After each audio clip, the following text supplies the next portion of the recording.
Hey family, today's 10-minute workshop is titled Stolen Birthdays: How Slavery Erased the Celebration of Black Life. Let's get into it. Yesterday was my 54th birthday, and while I was reflecting on my life and my journey and purpose, it hit me. I was like, wait a minute, how many of my ancestors did they ever get a chance to reflect on their lives? How many of them knew when they were born?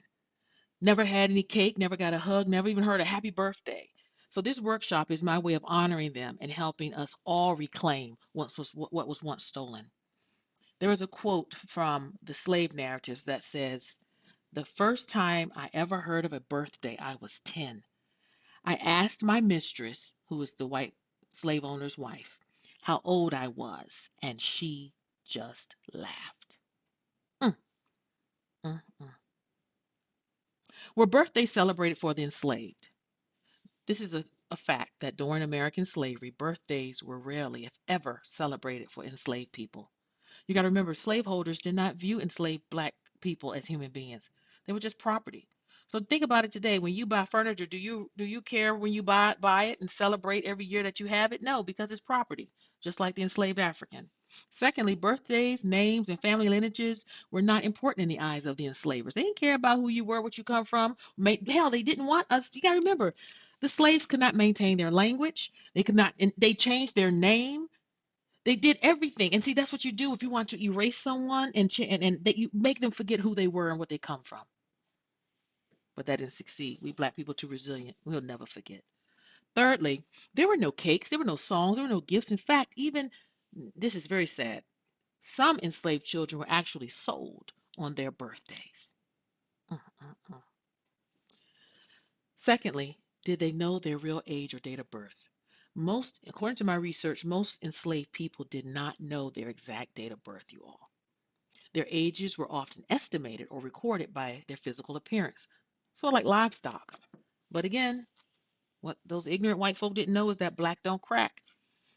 And Big Mama may have been 70 but looked 55. Let's do some historical examples of this.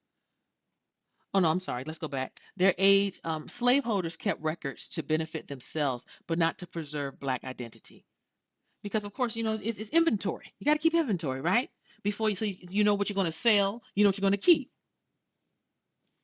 Historical examples. Let's talk about first Harriet Tubman. She was born between 1820 and 1822, but she didn't know the exact year. She didn't even know. Historians estimate that based on plantation records and major events, that those were the years that she was probably born in between. Let's talk about Frederick Douglass. This is what he said, quote, "I do not remember to have ever met a slave who could tell of his or her birthday." So Frederick Douglass, he chose February 14th as his birthday later in life because his mother used to call him her little Valentine. Mm-mm-mm. Why birthdays were erased? Well, family, this was intentional. Erasing birthdays was part of the larger strategy to one, strip enslaved people of their identity and individuality. Secondly, to disconnect them from their family lineage. And thirdly, deny them a sense of human worth and selfhood. Do you see the demoralization, dehumanization that chattel slavery in America did? And the psychology and pathology that white folk must have had, and some still have to this day, to do such a heinous thing to a group of people solely because of the color of their skin, and solely because you were too lazy to work your own land, so you thought you'd go and grab people from other parts of the world to work your land. But yet, Negroes, black people, are lazy. Get the fuck out of here. A birthday means that you matter, right? That's why we go through all the pomp and circumstance when children and people have birthdays. We want to celebrate them. This is a milestone. You made it to another year. You matter. But to erase it says that you don't. And that's the psychological, one of the many psychological damages that happened to our ancestors and that was passed down from generation to generation. Now you see why many black people to this day, most black people suffer from post-traumatic slave syndrome, a term coined by Dr. DeGruy that talks about we are still living through the aftermath psychologically, emotionally, physically, pathologically because of this. And so when you white folk tell us to get over it, it's like telling someone who has come through a family, a lineage of their grandmother was sexually assaulted, the mother was sexually assaulted, the child sexually assaulted. You tell them just to get over it. It now has become part of their DNA. It's become part of their psychosis. Come on now. By withholding birthdays, they ensure that one, a permanent sense of disorientation. It's like I don't even know. I see the years going by, but hell, I don't. How old am I? Powerless in legal and social systems. I mean, think about it. Another reason they didn't want the slaves to know their age, because of their stipulations, we knew they couldn't vote based on color of their skin. But when some did have the right to vote, hell, you don't know your age. You can't vouch for your identity. Thirdly, generational loss of records and legacy. So let's talk about the cultural and spiritual significance of birthdays. In African traditions, birthdays are sacred. That's what I love about being Black.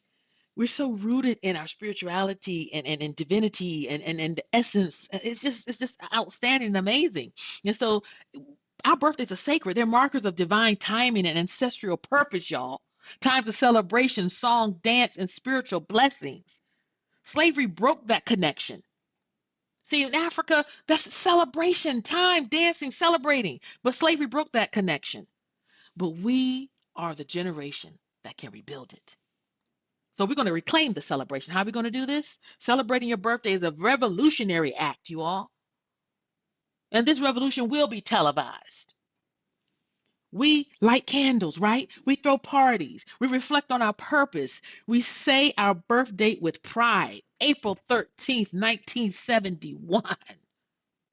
For those of our ancestors who were not allowed to say it because they didn't know. You are undoing the erasure. You are telling your ancestors, our ancestors, I remember you, even when no one remembered your day. So, guys, I wanted to go over some famous quotes of that famous black people have said about our people and birthdays and just knowing our history. Marcus Garvey said, "A people without the knowledge of their past, origin, and culture is like a tree without roots." Mm. Frederick Douglass, "I have no accurate knowledge of my age. Slaves know as little as their ages as horses know of theirs." Good God Almighty. I got to read that again. By Frederick Douglass. "I have no accurate knowledge of my age. Slaves know as little of their ages as horses know of theirs." Good. Mm, mm. An unknown wrote, "The birthday of a slave was the day that they were sold." So, family, this is what I want you to do. I want you to say, "My name is," and fill in the blank. I'm going to say, "My name is Angela. I was born on April 13th, 1971. I am a divine being, not property. My life matters. My birth matters. Your life matters." And they will never, ever be able to erase it. Thank you all so much for sitting through my videos. Continue to like, share, and subscribe to my channels. Hit the notification bell so you know whenever I upload my workshops. I appreciate all the love I've been getting from you all saying that you love what I'm teaching because it motivates. I want us to know I do this for the love of my people. You understand? And most importantly, I want us to know that we are an amazing, exceptional group of people and that God's hand is upon our life and that we will not falter in this season. You understand? So stay strong, my brother, my sister. Love you. Take care. Be blessed. Bye.